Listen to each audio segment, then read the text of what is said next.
It's a very bad taste for Bulls Nation, the Bulls team fans, whatever.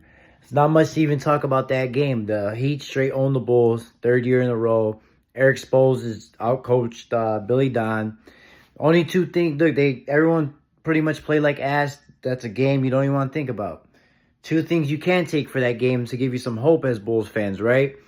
Montez Buzelis, I think, is for real, and he wants to play basketball, and he's going to be way better in the next year or two. Let's take that. Josh Giddey, offensively, is super talented. OKC, they missed him, like I keep saying, for a reason, because he's so easy to play with. And you could tell the Bulls players can play with this guy, and they want him to be a Chicago Bull. And look, I know on defense, they pick him, especially good teams isolate him, put their best offensive player on Josh Giddey because they know it's pretty much a free bucket. We've seen it throughout the beginning of the year and the course of the season. But grabbing defensive rebounds from a point guard like him, like 7 or 8, and offensive rebounds, and almost averaging a triple-double ever since the All-Star break, I don't see how you can't pay a guy like that. And they were winning after they traded Zach LaVine. He's worth it. Give him the extension. And to icing on the cake for Josh Giddey, the way he is with the media, self-aware, and being 21 and 22 years old, whatever, this guy can be a star player or a great player and a good example on the Chicago Bulls team on how to play good basketball the right way. And I'll get to that in a second overall because I'm going to tackle everything, even the press conference a little bit with AK. So that's the two things I'm taking out of that Bulls Heat game. Billy Donovan, we all could agree, right? You heard it from a lot of guys already, that if he was fired the day after, we would all be cool with it. But you also got to say this, too, about Billy Donovan. When those trades and everything got shaken up, he had this young core to play at a high level. And I've been preaching specifically, Kobe White needs to get the ball more. He's a 20-point scorer that's just being held back. He did that. Billy Donovan got him to be a 1 or 2 option and got him to be a shooting guard that could play point guard minutes and didn't make him to a point guard because that's not what Kobe White's game is. Josh Giddey struggling at the beginning of the season. Yeah, maybe that had part to do with Billy Donovan playing him and the confidence and the whole situation with the team.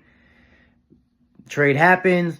Gets Josh Giddey to be the Josh Giddey we all wanted from OKC. Probably even better, to be honest, because there's no Shea holding him back as far as him getting the ball and the usage. That happened. Julian Phillips, which we all know he should have played in the Heat's game, but anyways, got him to play valuable minutes in key games. Looks like a baby Derrick Jones Jr., what I kept saying. He looks like now he might be a promising player. Dalen Terry looks like a guy you can trust now and give 5 to 10 minutes because he's scrappy and he'll hit that 1-3.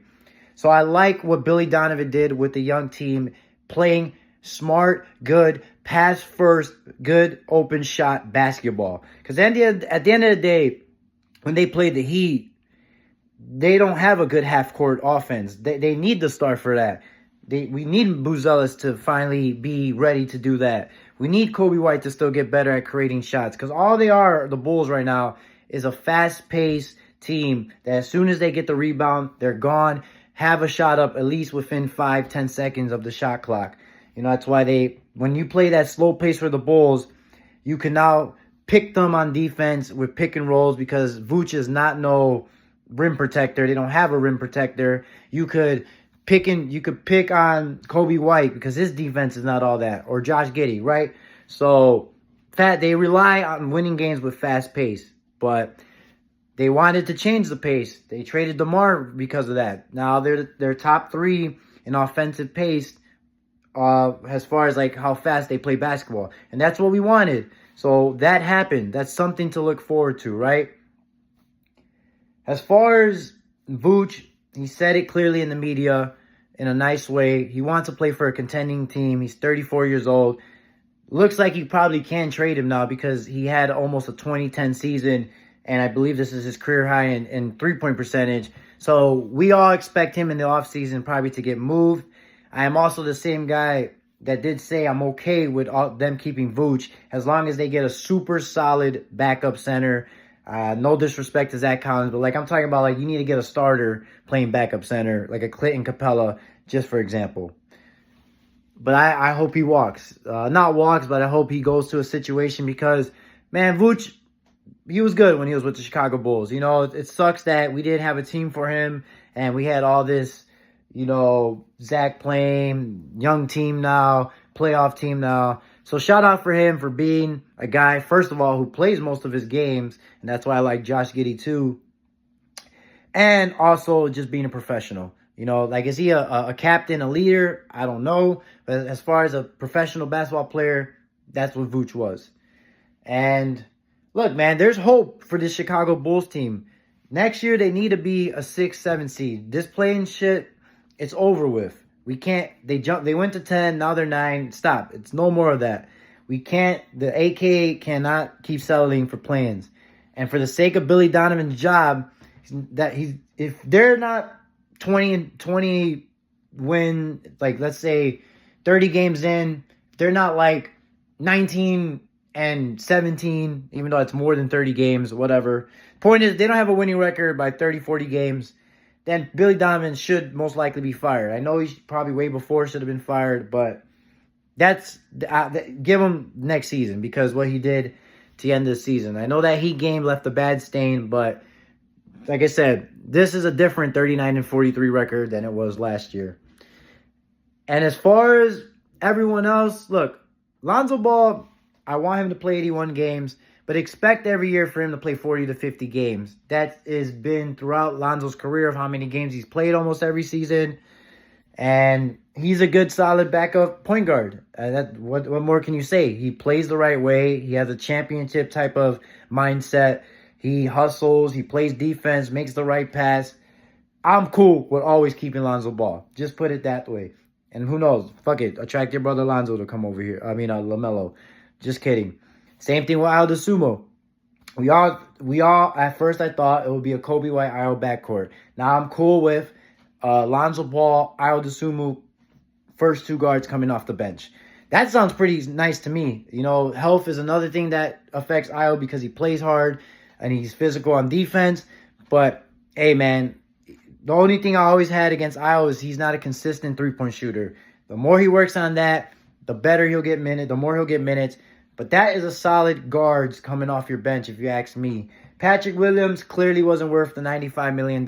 Clearly, we all know already he's not a fourth pick, worth a fourth pick. They fucked up the front office on drafting him. Rather, if that's his confidence is shot because of the DeMar situation. Now DeMar's gone, but he's still the same player. He could tell that he's in his head more than he's playing the game of basketball. I mean, he has the talent, the body, but it's clearly all up here. So as far as that, like I said, just be a Robert Covington at this point, or a solid power forward, a PJ Tucker when he was in his prime that can play defense and hit 2 threes in the corner. That's all I can ask for you, Patrick Williams. And that's what winning teams need. The guys like that. But I don't expect much from Patrick Williams. I expect more probably from Julian Phillips now and Dalen Terry than I do him. I'm cool with keeping Zach Collins, but we have to address the center position. And that's what I'm going to end my video with that. You know, THT, I'm cool keeping him 1 year, but I don't expect him to be in part of the rotation. Kevin Huerter is probably going to be too much, but shout out for Kevin Huerter. Literally was doing what Zach LaVine was doing, but more smarter. And he's probably going to get paid somewhere pretty nice. And like I said, I'd rather have Ayo anyway because he's cheaper. I believe like $7 million and Lonzo's $10 million. Same thing with Trey Jones. I like Trey Jones. I love what he brought to the Bulls, but these guys are going to get paid and go somewhere else. And to end with the biggest thing, defense, right? Bulls have no defense. And y'all going to call me crazy, super crazy, but I think the Bulls need to swing for a home run. And this is when it ties into the front office. This guy, AK, just doesn't sound confident in his job. I don't know if he's hiding cards. I don't know what he's doing. I don't know if he's satisfied with just being a playing team. But if I was him, well, I'm not GM probably because this is why. I'm hitting a home run because this team is literally one star player away from being a threat, at least for the 4th seed, or giving teams some run for their money in the playoffs. And they ain't going to win no championship. You know, there's a couple more pieces from that. But, if Josh Giddey's averaging 20, 10, and 10 to start next year, and Kobe White's 24, 5, and 3, that's might be a winning team. I think you should swing for the fences and try to get Joker, or try to get Joel Embiid.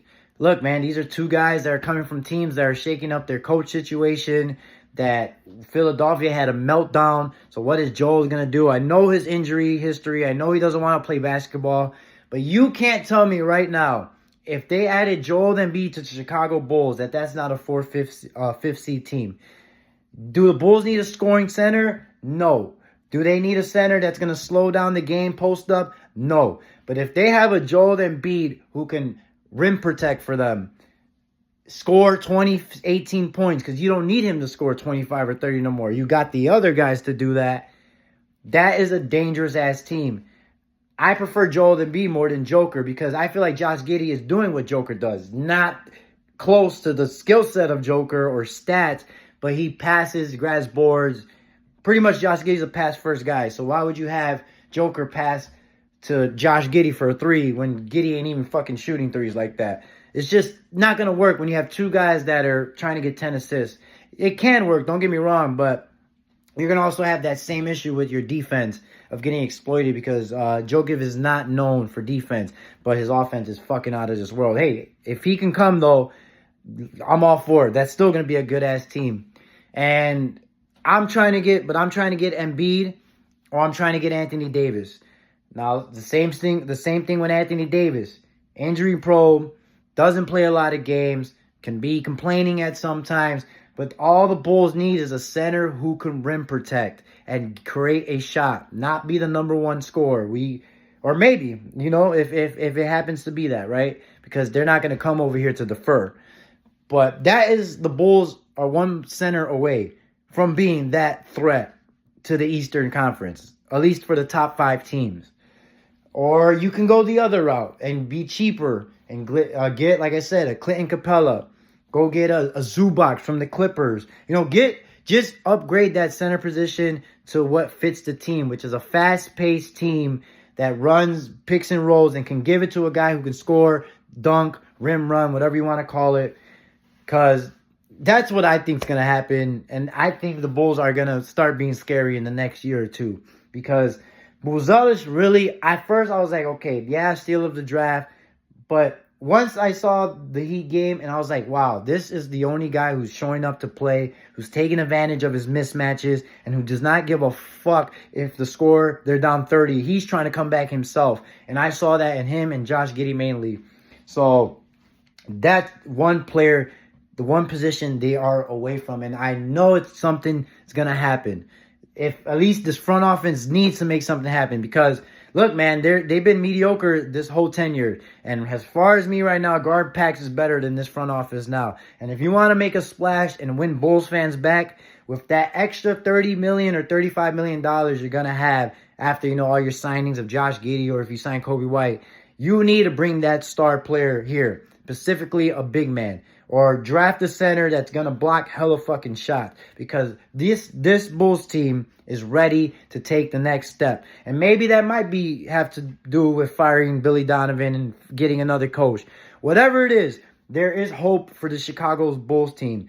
There's no need to retank and start from scratch unless you want to really clean it up, trade Kobe and trade Vooch, and then just keep Giddey and Buzelis, and tank it. Okay, maybe, but I don't think you should do that, because you'll be a sticky situation. But to end the video, I just want them to be really aggressive. I would say, fuck it, try to get Wembanyama, but that's not going to happen. I said his name wrong. My bad, by the way. I always mess up Wemby's name. But I'm excited as a Bulls fan. Just put it this way. You let me know what you guys think in the comments below. This video was all over the place. Overall, I'm satisfied with this season, but we need to start turning the 39-43 to maybe 43-39. Let's start having a winning record of Bull seasons. I'll talk to you guys later.